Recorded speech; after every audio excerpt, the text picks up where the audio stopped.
যাচ্ছি আজকে? কেন এই বৃষ্টি হলে কি হবে? দাঁড়িয়ে থাকবো, বৃষ্টিতে ভিজবো। গাইস প্রচুর ভিড়, এই দেখো সবাই কত লোক এসছে। আমরা যাচ্ছি বাগবাজার।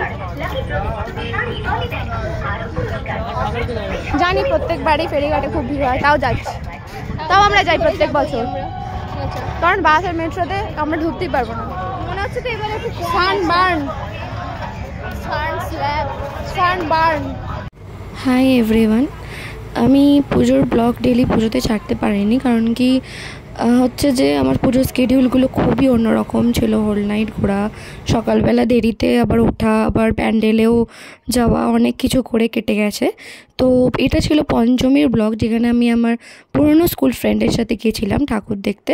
আমরা পরিবারেই প্রত্যেকবারেই মানে আমরা এই হাওড়া স্টেশন থেকেই ফেরিঘাট করে যাই বাগবাজার, তারপর ওখান থেকে আমরা বিভিন্ন রকমের ঠাকুরগুলো দেখতে থাকি। এবারে চলে গিয়েছিলাম বাগবাজার থেকে হাতিবাগান তো আমি এর আগে যাইনি, তো আমার তো খুব ঘুরতে ইচ্ছা করছিল, মানে দেখে না ঠাকুর দেখবো নাকি এইসব দেখবো ভাবছিলাম। যাই হোক, এই ভাইরাল গয়নার দোকানটায় ওই গয়নাগুলো বলছিল 600 টাকা দাম।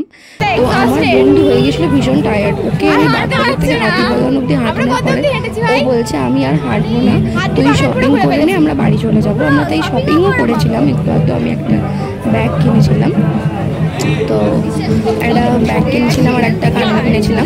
তারপরে তার পাশেই ছিল হাতিবাগানের এই ক্যাম্পাকুলার থিমের এই প্যান্ডেলটা, ওটাও দেখে নিয়েছিলাম। তারপর ওই সামথিং আমরা মানে ম্যাপটা সার্চ করে দেখলাম যে একটা নলিন সংঘ বলে একটা কিছু আছে, নবীন না নলিন আমি জানি না স্পেসিফিকলি। তো ওখান থেকে হাঁটতে হাঁটতে আমরা ওখানেও গেছিলাম।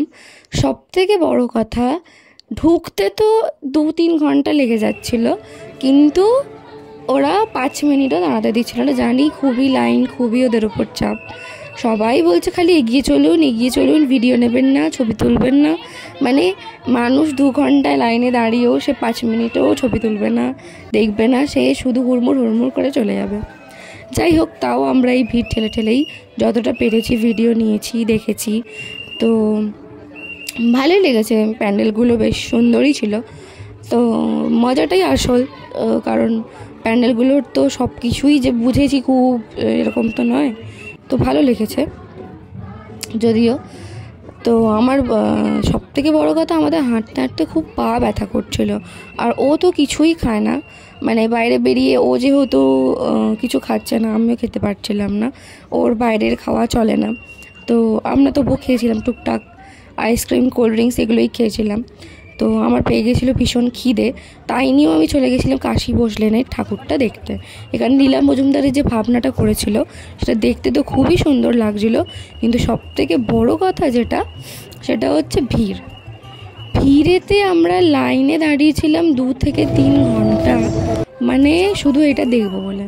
ভেতরে ঢুকে ভালোই লেগেছে, বাট এই যারা উড়ে বা নেচে বেড়ানোর মানে দেখিয়েছিল অন্যান্য রিলসে, সোশ্যাল মিডিয়ায়, তারা তখন রেস্ট নিচ্ছিল, তাই আমরা তাদের নাচটা একটু মিস করে গেছি। কিন্তু ভালো লেগেছে মোটামুটি, প্যান্ডেলটা খুবই সুন্দর ছিল। তারপর আমরা এটা দেখে টেকে বেরিয়ে গেছিলাম। পরে আমি সবকটা ঠাকুরেরই ফটো অ্যাটাচ করে দিয়েছি, কারণ সব কিছু ভিডিও নেওয়া পসিবল হয়নি। তো আমরা আমাদেরও কিছু ভিডিও অ্যাটাচ করে দিয়েছি। তো এটাই ছিল আমার প্রথম একটু লং ভিডিও, 4-5 মিনিটের, কারণ আমি একটু করে বড় ভিডিও দেওয়া শুরু করব এবার। তো এটাই বলবো সবাইকে, একটু লাইক, কমেন্ট, শেয়ার করে দিও তোমরা সবাই, and please keep supporting me. চলো টাটা, বাই বাই। আজকের মতো তোমাদেরকে এটাই বলবো যে আমাদের ছবিগুলো দেখে বলো তোমাদের কেমন লাগলো, বা এই প্যান্ডেলগুলো তোমরা দেখেছো কি না, কী করলে পুজোয়, কমেন্ট বক্সে অবশ্যই লিখে জানিও। Tata, by.